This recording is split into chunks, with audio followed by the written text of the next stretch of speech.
back to Down to Business. Today I'm here with the founder of Grassroots Outdoor, Michael. Now, Michael, we've talked about how the business started, some of the advertising things that you guys have done. We're going to talk about a few recommendations we have for you guys. The first thing is, it sounds like you guys have a lot of writers. You've kind of established location as a place for kids to come, hang out, watch movies, play video games, those types of things. But one thing we kind of notice is that on a weekly basis, having a calendar of like a 52-week calendar of events that are going on, whether they originate at the shop or up at the slopes, having a consistent feel for things as far as things that people can look forward to. I think that there's a lot that's changed in the water sports and in the ski board and ski arena as well, as far as equipment, different things that are out there. So having different ways for people to connect that might be intimidated. I know for myself, being in my early 30s, some snowboard and ski shops can be kind of hard to go into. And so just having an event that we could connect and somehow bringing kids back in, but making it really a destination. It sounds like you already have some people doing that, but it would be great to kind of add that flavor in on a regular basis. Are you guys thinking that way, or there's things you're already starting to plan out for the summertime? Yeah, definitely. I think that's a great idea. Our website, I feel, could use a large event calendar that just is updated weekly to keep kids knowing when things are going on. Not just events like maybe competitions, but even sales, or we do a lot of charity work too. So we do a ski and snowboard swap in the fall for local charities. So yeah, things like that. That's and it's just building that community flavor. Like you said earlier, because you guys have been part of the community, it's been a bit easier for you, but even growing that community even more and bringing more people into it, it's a great avenue for you guys, and it's just kind of taking that grassroots outdoor name and really bringing it to that next level. The other thing is, we noticed that you guys were predominantly on Facebook, and even going back to making your shop more of a destination, maybe even branching out into some additional social networks. One of the things might be like a Foursquare application or Places application around the shop. That way too, whenever people do check in, they're checking in and telling their friends, this is where I'm at. And it kind of spreads the word virally. If it's good enough for Michael, it's good enough for me. Why would I want to go and be part of it? Yeah, sounds like a great idea. Yeah. Cool. There's also Twitter, which has been a huge phenomenon that's kind of come about with the adoption of teenagers over the last 6 months or so. It seemed like that might be also a great place. The nice part about Twitter is, unlike Facebook where you have to be connected, you can really listen to a lot of the questions that are being had out there and very quickly integrate or answer those questions and kind of build a community around those things. Have you guys played with Twitter at all, or has it just been one of those things where it's been more predominantly Facebook just because of experience? I think it's been an experience. Personally, I don't handle that much. I don't have a Twitter account myself. That is how I find out what LeBron James is up to, though. So I definitely know it does work. That's something that I think that we've all considered and something that we plan on growing interest with. But like I said, I don't have an account, so I'm not familiar with how it works exactly. But yeah, and it could also be a cool way of you guys building out maybe guys from this area that have gone to be pro writers and following them around the world. It has some really cool applications for your website. You talked about with your website where you can see all the writers that are from this area and what they're currently doing, or your ride team, as you were talking about, all the things that they're doing. And connecting out that way, even with some of the sponsors you guys might have that are coming in or coming to one of your events, being able to kind of showcase what they're doing is kind of a nice marriage. So Twitter might be kind of a short, blasting way of adding some more content to your website. It's pretty easy for you guys to use, allows you to kind of activate the community, but also that you can listen and kind of bring new people to the conversation. Well, and if it doesn't cost anything, then it works great for us. Yeah, and it's more about content generation. Right. That's really what social networking is about. The other thing is you guys do have some viral videos out there already, so even building a YouTube channel. I'm sure a lot of you are perusing YouTube for different videos or things like that. So being able to build a favorites list of your favorite videos out there, complimentary shops that are in other locations or areas, parts of the country. Another integration piece and kind of adding people is, because we've seen your stickers everywhere as well as your location, is, have you heard of QR codes or quick response codes? They're the little 2D barcodes that are square. I have not. So they've become a big phenomenon. From June of last year through December, there's a 1,200% growth in the QR code space. And what it allows you to do is put it onto a pamphlet, put it at the register, or put it onto your stickers.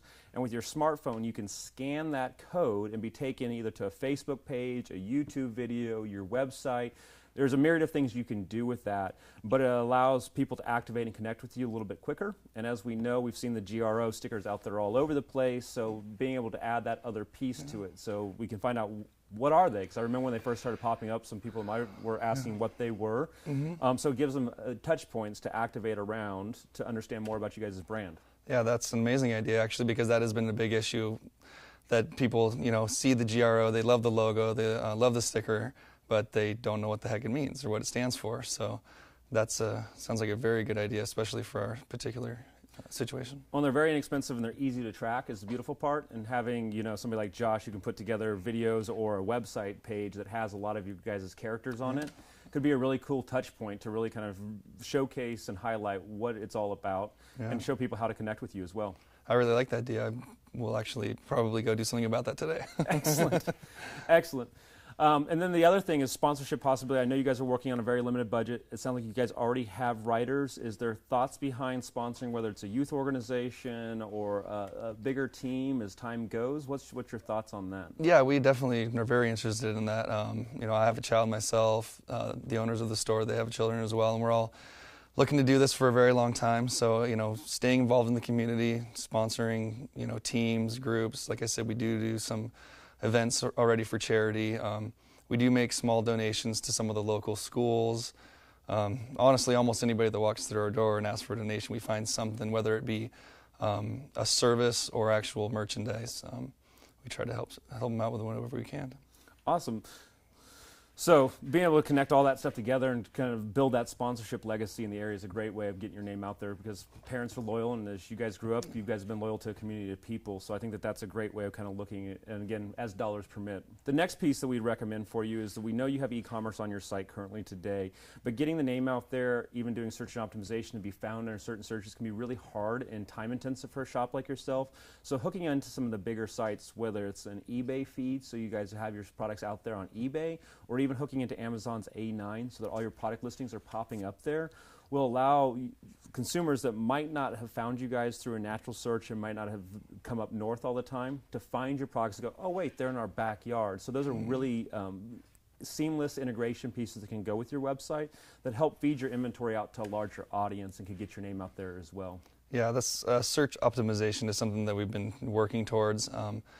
For now, what we've been trying to do is make sure that all of the vendors or all the brand names that we carry, if you do go onto their brand website, make sure that all of the brands have us listed as, a dealer. Everybody's got a dealer locator tab. And so staying on top of that, and yeah, I think that once we can optimize our search stuff, that'll be a big deal for us.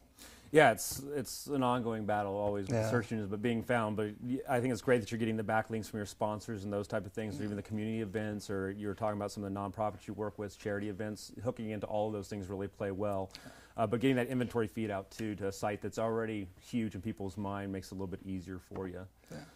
The next piece we had for you, it was a thought about doing a membership, so much like what REI does with their stuff, where they're going through and adding memberships. So if I bought a board there 4 years ago, you can track all that stuff, but additionally having perks, discounts, ride days, as you were talking about, those could all be kind of interesting elements for you guys. Yeah, we're definitely establishing, employee records and trying to keep emails on hand so that we can always blast email and let people know when things are coming up. But that's something that we've definitely considered, is doing some sort of membership program or a rewards program or just a discount for continuing to shop with us. So another idea that we like a lot, and something we might do in the future. Awesome.